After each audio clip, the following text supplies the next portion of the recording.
ఇంకొక అమాయకురాలు వచ్చిందండి. అహల్య అమాయకురాలు. అంటే ఇద్దరు అమ్మాయిలు కావాలని అడుగుతారు సినిమాలో.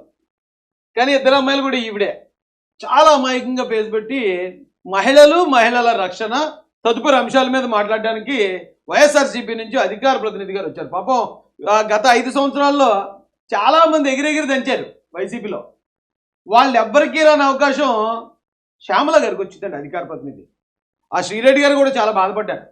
ఏంటి నేను ఇన్ని బూతులు మాట్లాడాను, ఎంతమందితో తిట్టించుకున్నాను, నాలో లేనిది ఆ శ్యామల గారిలో ఏముంది అని చెప్పి ఆవిడ వాపోయింది చాలాసార్లు. ఏమో ఎవరు టాలెంట్ వాళ్ళది. కాబట్టి ఈవిడ ఏం మాట్లాడతారో ఒకసారి విందామండి. ఎక్కడ స్త్రీలను పూజిస్తారో అక్కడ దేవతలు సంచరిస్తూ ఉంటారు. ఎక్కడ స్త్రీలను పూజించరో గౌరవించరో అక్కడ జరిగే సత్కర్మలకు విలువ ఉండదు అంటోంది మన సంస్కృతి. అలాంటిది మన దేశంలో, ముఖ్యంగా మన రాష్ట్రంలో మహిళలకు రక్షణ లేదు సరే, కనీసం గౌరవం కూడా దక్కట్లేదు. ఈ రోజున నలుగురికి మంచి చెప్పాల్సిన పరిస్థితుల్లో ఉండి కూడా ప్రజా ప్రతినిధులు మహిళలకి కనీస గౌరవం ఇవ్వకుండా మాట్లాడుతున్నారు. ఆవు చేలో మేస్తే దూడ గట్టన మేస్తుందా అన్న చందాన నాయకుడు ఎలా మహిళలను అగౌరవపరుస్తూ మాట్లాడుతున్నారో ఆ నాయకుడు. అప్పట్లో ఆకాశవాణిలో చిన్నపిల్లలకి కథలు చెప్పేవారండి. ఆకాశవాణి ఆల్ ఇండియా రేడియో ఉండేది. ఆ రేడియోలో ఇలాంటి వాయిస్ వేసుకుని ఒక లేడీ ఎవరో వచ్చి చిన్నపిల్లలకి కథలు చెప్పేది, చందమామ కథలు. ఇప్పుడు అందరూ ఇలాంటి వాళ్ళని అపాయింట్ చేసుకుంది ఐపాక్ టీము. మీకు మొన్న ఒక అమూల్ బేబీ చెప్పడం మర్చిపోయాను. అమూల్ బేబీ కూడా మన దాని మీద ఏదో కంప్లైంట్ ఇచ్చాడు, యూట్యూబ్ కంప్లైంట్ ఇచ్చాడు. ఆడు అందరి మీద మాట్లాడిచ్చాట. ఆ అమూల్ బేబీ కానీ మనం ఏం అనకూడదట. అలా ఉండాలి రాజ్యం. ఒక్క మాట అంటే భరించలేరు, ఒక్క నిజం చెప్తే తట్టుకోలేరు. కానీ వీళ్ళు మాత్రం మొత్తం ఊరందరినీ అతను చంద్రబాబు నాయుడు గారిని, లోకేష్ గారిని పెద్ద పెద్ద మాటలు మాట్లాడేస్తారు వీళ్ళు. ఇప్పుడు చంద్రబాబు కథలు చెప్పడానికి వచ్చారు కదా శ్యామల గారు. ఏం కథ చెప్తామమ్మా చెప్పు. ఎత్ర నార్యంతు పూజ్యంతే రమంతే తత్ర దేవత.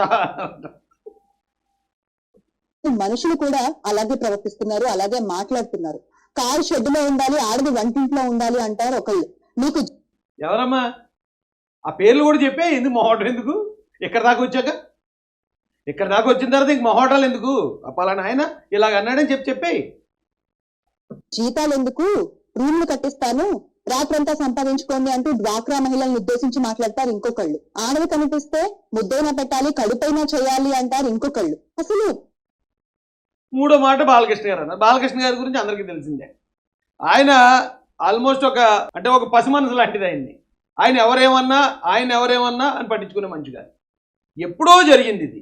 ఎప్పుడో ఆయన ఫ్లోలో ఏదో సినిమా ఫంక్షన్లో ఫ్లోలో అన్న మాటని తీసుకొచ్చి రాజకీయంగా ఉపయోగించుకోవటానికి ఇప్పుడు ఈ పేదరాజు పెద్దమ్మ వచ్చేసింది.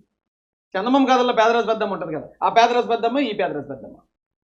ఇప్పుడు ఈవిడ వచ్చి ఏమంటది, అప్పుడెప్పుడో మాట్లాడిన బాలకృష్ణ గారి డైలాగ్ కూడా మెన్షన్ చేసింది. ఓకే, తర్వాత అంటే ఒక ప్రజాప్రతినిధిగా ఉంటూ ఒక ఉన్నత స్థానాల్లో ఉంటూ నలుగురికి మంచి చెప్పాల్సింది పోయి వీళ్ళు మాట్లాడే మాటలు వింటుంటే అసలు వీళ్ళని ఏమనాలో అర్థం కాని పరిస్థితి. నిన్నటికి నిన్న చినరాజప్ప గారు ఏమన్నారు, ఎమ్మెల్యే అభివృద్ధి పనులు చేయకుండా కౌన్సిలర్లు వెధవమండల్లా ఇంట్లో కూర్చుంటున్నారు అన్నారు. ఇలాగేనా మీరు మహిళల గురించి మాట్లాడేది? ఇలాగే కౌన్సిలర్లు లిటరేట్ ఆయన. ఓకే, ఆయన ఒక వ్యవసాయదారుడు, ఒక రైతు బ్యాక్గ్రౌండ్ నుంచి వచ్చిన వ్యక్తి కాబట్టి చినరాజప్ప గారు మాట్లాడతారు, ఫ్రీగా మాట్లాడతాడు ఆయన. ఆ మాట్లాడే క్రమంలో సాల్గాడు మున్సిపల్ ఆఫీసులో ఉన్న కౌన్సిలర్, అంటే మగోళ్ళు, చాలామంది మగోళ్ళు ఉన్నారు అందులో కౌన్సిలర్లు. ఈ కౌన్సిలర్లు అందరూ పని చేయకుండా ఇలా కూర్చున్నారు అన్నారట. దానికి మహిళలను అగౌరవపరిచారంటుంది మా పేదరాజు పెద్దమ్మ.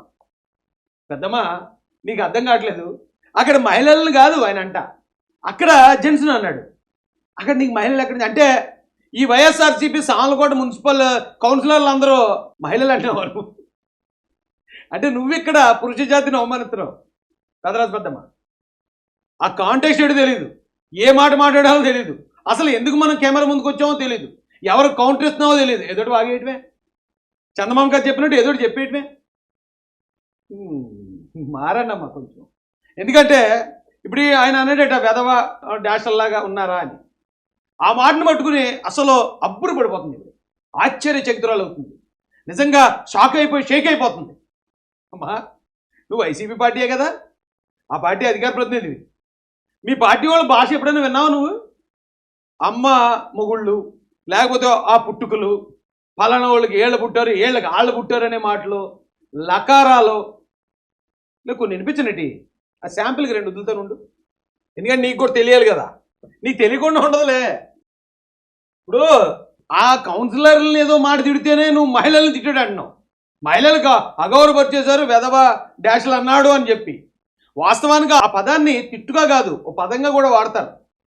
పదంగా కూడా వాడే సంస్కృతి నుంచి వచ్చిన వాళ్ళం మనం. వెధవ డాష్ అనేది ఏంటంటే విధవరాలని అలా మాట్లాడేవారు. అయితే దాన్ని నువ్వు తిట్టు అంటున్నావు. ఇప్పుడు సాక్షాత్తు కాకినాడ మాజీ ఎమ్మెల్యే ద్వారంపూడి చంద్రశేఖర్ రెడ్డి గారు వచ్చారు నీ కళ్ళు తెరిపించడానికి. ఒకసారి ఆయన మాట విను. నువ్వు పోరాటం చేస్తావా? నువ్వు 15 సంవత్సరాల ఎక్స్పీరియన్స్ ముఖ్యమంత్రి. నిన్ను సమావేశం ద్వారా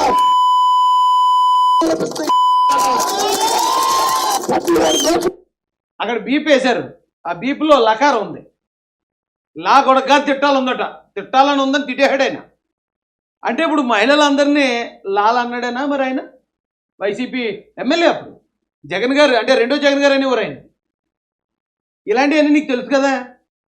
తెలిసి కూడా ఈ పరమాన్నం డ్రామాలు ఎందుకమ్మా? నువ్వు వండే పరమాన్నం తెల్లారినా కూడా చల్లారే పరిస్థితి లేదు. అలాంటి మాటలు మాట్లాడొద్దు. అలాంటివి మాట్లాడితే చూస్తూ ఊరుకునే కాలం పోయింది. పోన్లే మన శ్యామలా గారే కదా, సరే ఏదోటి అంటే అనుకున్నదిలే అని ఊరుకునే పరిస్థితి లేదమ్మా. వేళ మీరు ఏది చెప్పినా ఖచ్చితంగా తిరిగిస్తుందండి. నువ్వు ఇక్కడ చందమామ కథలు చెప్పడానికి వచ్చిన పేదరాజు పెద్దంలాగా నువ్వు ఇలాంటి కథలు చెప్పుకుంటూ వెళ్ళిపోతే మరి ఊరుకునే పరిస్థితి లేదు కదా. ఈయన డైరెక్ట్గా మళ్ళీ పక్కన వంగ గీతా విశ్వనాథ్ గారు ఉండగా లకారాలతో తిట్టాడు. ఈవిడిదే పోస్ట్, అది అధికార ప్రతినిధి, నీకు వచ్చింది. ఏం చేసుకుంటారు? జూన్ 4 తర్వాత చూస్తా, జూన్ 4 తర్వాత చూస్తా. ఏం కలవకండి. ఇది వైసీపీ పార్టీ సంస్కృతి. నువ్వు ఎక్కడో ఒక మాట, ఒక పెద్ద ఆయన కోపంలో ఎవడో కౌన్సిలర్లని అక్కడున్న మగోళ్ళని తిడితే ఆడవాళ్ళని అవమానించారు అంటున్నావు తల్లి నువ్వు. అరే రే రే రే రే, ఎంత అమాయకురాలు వచ్చావమ్మా నువ్వు. ఎలా బతుకుతావు ఈ పాడు సమాజంలో నువ్వు? ఈ పాడు సమాజంలో నీలాంటి అహల్య అమాయకురాలనే ఆడపిల్ల ఎలా బతుకుతుంది? ఇవిడు ఇంకొక వైసీపీ. నన్ను భయపెట్టాలని చెప్తారేంద్రా ఇక్కడ? తొలి బిడ్డరా రెడ్డి గారు అమ్మాయి, కొడకలారు ప్రాణం తెస్తామనుకున్నారు. మహిళ, నువ్వు మహిళల గురించి, మహిళల ఉన్నతి గురించి, ఔన్నత్యం గురించి మాట్లాడుతావు. మహిళలే మాట్లాడతాను మీ వైసీపీలో. అలాగా ఇంకా చాలా దారుణంగా మాట్లాడే వాళ్ళు వైజాగ్లో. ఎవరో శోభారాణి ఒక ఆవిడ ఉంటుంది. ఆవిడ మాటలుగా వినిపించానంటే నువ్వు పారిపోతావు, ఎక్కడ పారిపోతావు కూడా తెలియదు. మీ పార్టీ ఆవిడ మాట్లాడిన మాటలకే నీ చెవులని రక్తం వచ్చేస్తుంది. ఈ బోరుగడ్డి గడి వాళ్ళే పెట్టారు కానీ ఇంకెళ్ళి వద్దులేండి, మరీ దారుణంగా ఉంటాయి. ఏ సర్టిఫికేట్ కన్నా ఘోరంగా ఉంటాయి వాళ్ళ మాటలు. అలాంటి పార్టీ నుంచి వచ్చిన గంజాయి మొక్కలు లాంటి వ్యక్తులు ఈరోజు నీతులు మాట్లాడుతున్నారండి. అరే రే, కరెక్ట్ కాదండి ఇది. కొంచెం నలుపు చూసుకోండి. వైసీపీ నాయకులు అందరూ అంటున్నాను, నేను శ్యామలా గారిని ఒకనే అంటలేదు. కానీ ఇలాంటి నీతులు ఎప్పుడైనా చెప్పేటప్పుడు మన కింద ఉన్న నలుపు మనం చూసుకోవాలి. సిగ్గు ఎక్కువ లేకుండా ఇంకా మేము అటు ఇటు తిప్పేస్తాం, లేనిపోయి క్రియేట్ చేస్తాం. అయిపోయామ్మా, రోజులు అయిపోయిందండి. వెళ్ళొచ్చామ్మా పేదరాశి పెద్దమ్మ.